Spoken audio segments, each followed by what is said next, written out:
Hello and welcome to another Tool Tech Tuesday with JIMS. Today I'll be installing the new JIMS billet tappet covers for M8 along with their pushrod tube kit. I'll also show you how to size your tappets using our tappet fit kit, install our new Skunk series ultra premium tappets, and review the delicate process of perfectly adjusting your pushrods. So let's get to it.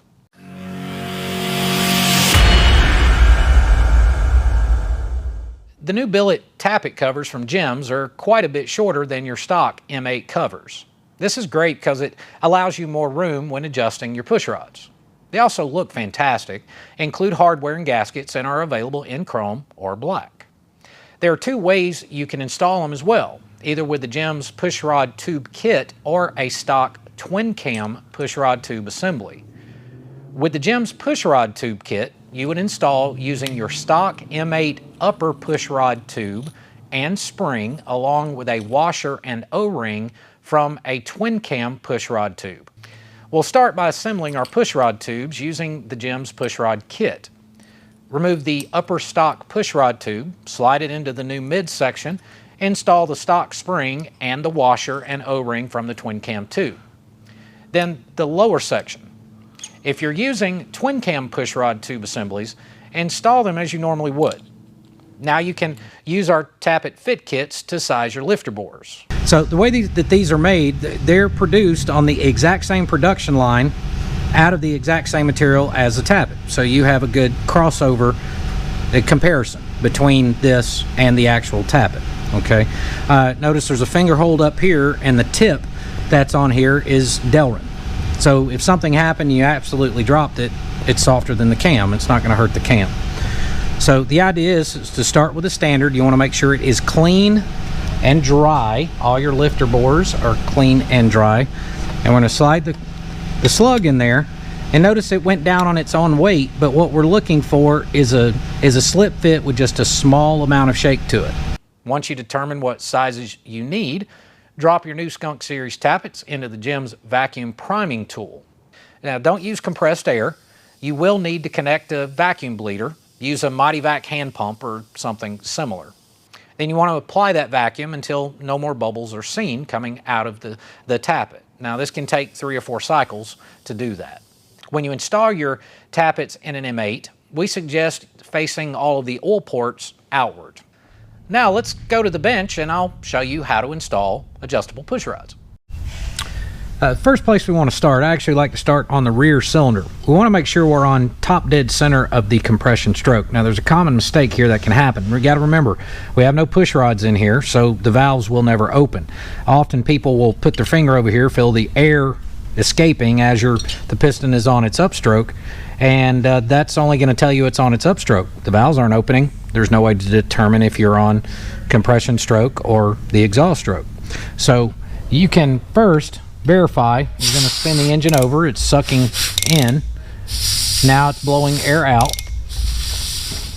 and it stopped. Now if you want to confirm that you're exactly at top dead center, you can use something soft that's not going to damage the piston, like a straw, for example. You can see the straws moving down. We can rotate the engine back the other way slightly. We are on top dead center here, but we want to confirm that we are in fact on top dead center of the compression stroke. So we can turn the engine around if we like, and then reach down and feel your lifters. Now both lifters should be all the way down, right? And if you want to confirm that they are, you can also turn the engine over. If you turn the engine over in either direction slightly and you feel those lifters moving, you know you're on top dead center of your exhaust stroke, not the compression stroke.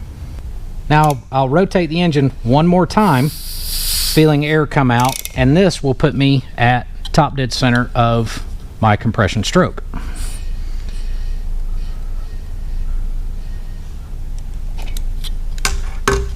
Now we can verify again that our tappets are in fact all the way down. We'll put some assembly lube on top of our tappets. Small amount of assembly lube onto our O-rings just to help hold them in place.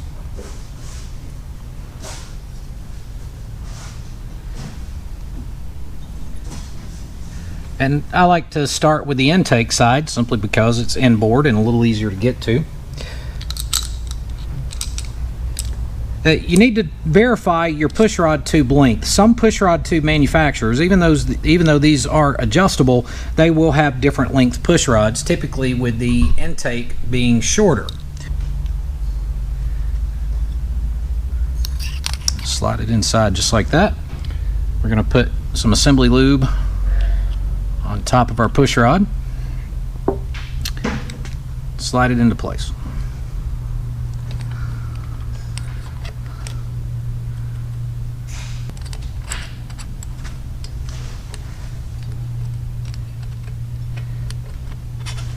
Tell you, with these shorter covers makes that so much easier. Now we'll extend the pushrod all the way to the point that we feel that there's zero lash. You also want to feel and make sure that the tip of your pushrod and the rocker is fully seated in there as you're extending it. And we have no up and down movement, and you can use a clothespin if you like to hold the pushrod up, just to make it a little easier. I like to use a rubber band with a small clip. All too often, people will look to the pushrod manufacturer to determine how to adjust the pushrod. That information should actually come from the tappet manufacturer, where they find the ideal location of that plunger to be. And it's pretty easy to determine how many turns you need to adjust your pushrod to achieve that depth of the plunger in the tappet. For us, with our Skunk series tappets, we want it to be 100 thousandths down, so that makes it relatively simple. If you find out from your pushrod manufacturer what the thread count of your pushrod is, in this case it's 32 threads per inch, if you divide that number by 10, because we want our plunger to be 100 thousandths down, if you divide that number by 10, then it will tell you the number of turns. So 100 thousandths down, we have 32 threads per inch, divide that by 10, that's 3.2 or 3 1/4 turns. I like to use these Sharpie metallic markers, and I'll put a very small mark on the top section of the pushrod. Hold the lower section and we'll extend it 3 1/4 turns.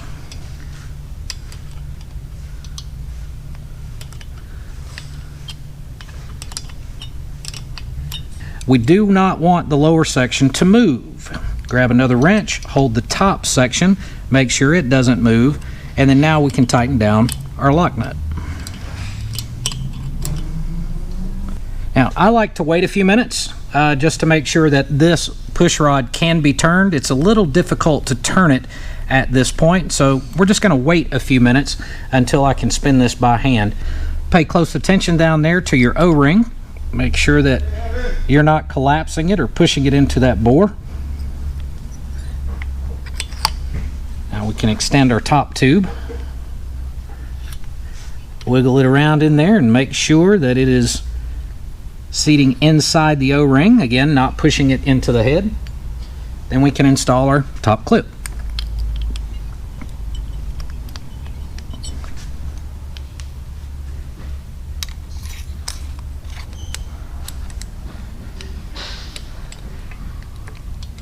And again, see how we have a little bit of pushrod movement here? We want to adjust that until we have zero lash. Just like so. So we have no up and down movement there at all.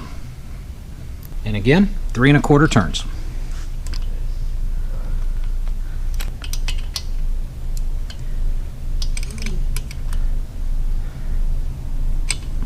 That one's still, it's pretty tight. So we'll wait a few minutes for this one. Okay, now we can spin it fairly easily.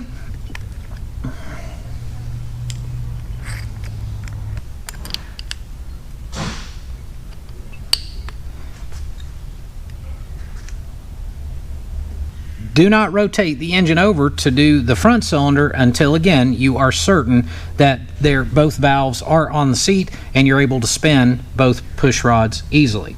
And we'll repeat the process to find top dead center.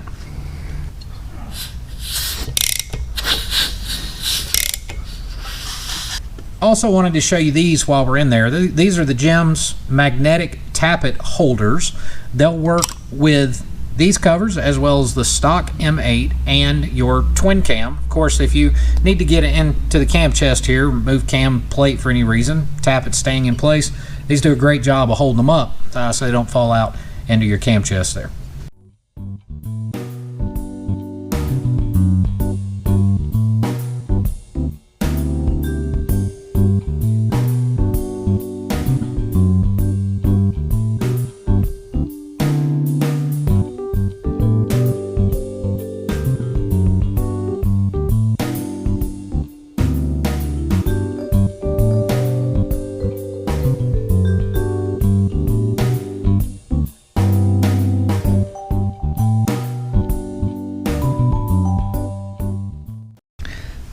And guys, you can see here how much room we have now to get in here. This makes it tremendously easier.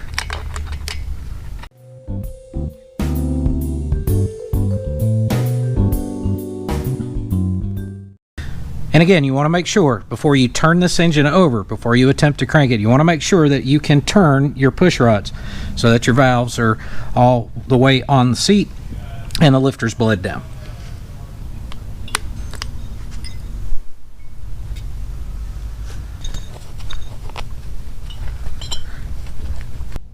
To order any of the items you've seen in the video, you can contact us through our website at baxtersgarage.com, or you can visit your local JIMS dealer.